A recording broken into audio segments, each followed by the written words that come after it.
dans nos sports, on utilise beaucoup les superlatifs. Mais c'est vrai que tu regardes le truc et tu te dis « Ah ouais, quand même, c'est encore plus gros que le très gros que t'avais imaginé. » L'Indus, c'est un peu une légende dans le kayak. C'est un peu notre 8000 à nous et notre rivière ultime pour les kayakistes. Il n'y a quasiment aucune autre rivière au monde qui a ce débit, cette difficulté et qui est soutenue pour autant de jours. Il y a tellement de rapides qu'on a finalement très peu d'informations et chaque année en fait c'est un peu une nouvelle rivière.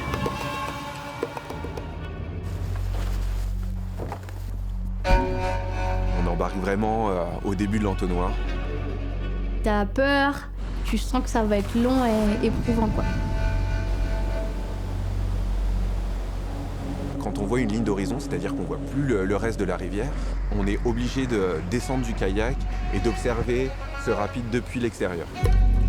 Au premier regard, on voit pas où on peut passer, on se dit c'est impossible. They have a good meeting down there. They are searching the way, how can they do, but Si tu te rates, si t'es pas dans la bonne fenêtre, dans la bonne ligne, tu passes assez radicalement de « je me suis tapé le coude sur un caillou, j'ai un bleu » à « je suis resté coincé et t'es noyé » quoi. Si le trou te retient, en fait, on va commencer à faire des espèces de cycles et tout simplement, on va se faire désosser. Il y a cette dimension d'engagement total. alors On n'avait pas trop saisi l'ampleur de l'isolement.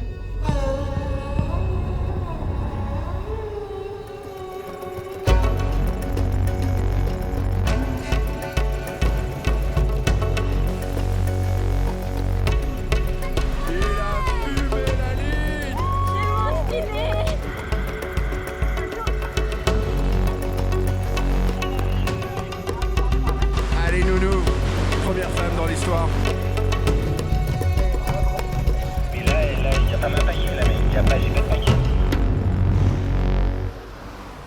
On part entre amis, sortir de nos zones de confort et se confronter à la plus grosse eau vive de toute notre vie. Inch'Allah.